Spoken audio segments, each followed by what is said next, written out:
হাসপাতালে হামলা রাশিয়ার, নিহত অন্তত 10। ইউক্রেনে একটি হাসপাতালে হামলা চালিয়েছে রাশিয়া, এতে অন্তত 10 জন নিহত হয়েছে।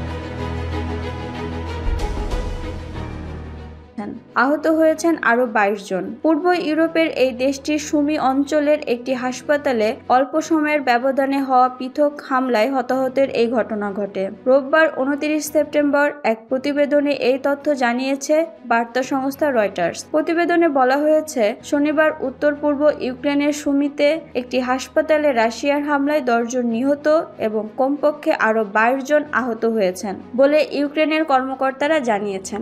ইউক্রেনের জাতিসংঘের মানবাধিকার মনিটরিং মিশনের প্রধান ড্যানিয়েল বেল বলেছেন, 45 মিনিটের ব্যবধানে চালানো দুটি হামলায় সেন্ট প্যান্টেলিমন ক্লিনিক হাসপাতালে লোটারিং যুদ্ধাস্ত্র বা আত্মঘাতী ড্রোন আঘাত করে। তিনি বলেন, দ্বিতীয় দফায় হামলার পরে অধিকাংশ প্রাণহানি ঘটেছে। মূলত প্রথম দফায় হামলার পর জরুরি কর্মীরা ঘটনাস্থলে গিয়েছিল এবং রোগীদের সরিয়ে নেওয়ার চেষ্টা করছিলেন। সুমির আঞ্চলিক প্রশাসন শনিবার গভীর রাতে বলেছে, হামলায় 10 জন নিহত এবং আরও 22 জন আহত হয়েছেন, যাদের মধ্যে 15 জন হাসপাতালে চিকিৎসাধীন ছিল এবং তাদের মধ্যে 5 জনের অবস্থা গুরুতর। হাসপাতালের সমস্ত রোগীদের অন্য স্থানে সরিয়ে নেওয়া হয়েছে। সুমি সিটি কাউন্সিল তাদের ওয়েবসাইটে জানিয়েছে, হাসপাতাল ছাড়াও 9টি উচ্চ ভবন ক্ষতিগ্রস্ত হয়েছে।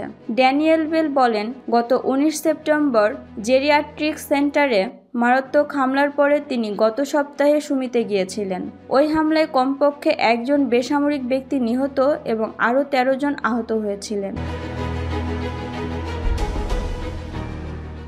এছাড়া গত 13 আগস্ট শহরের অন্য একটি হাসপাতাল কমপ্লেক্সে হামলার কথাও এ সময় স্মরণ করেন তিনি।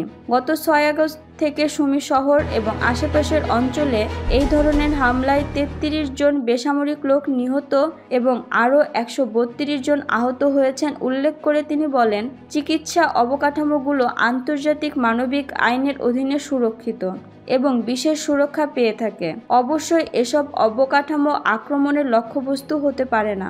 ইউক্রেনের প্রসিকিউটররা জানিয়েছেন, শনিবার সকালে হামলার সময় হাসপাতালে 86 জন রোগী এবং 38 জন স্বাস্থ্যকর্মী ছিলেন।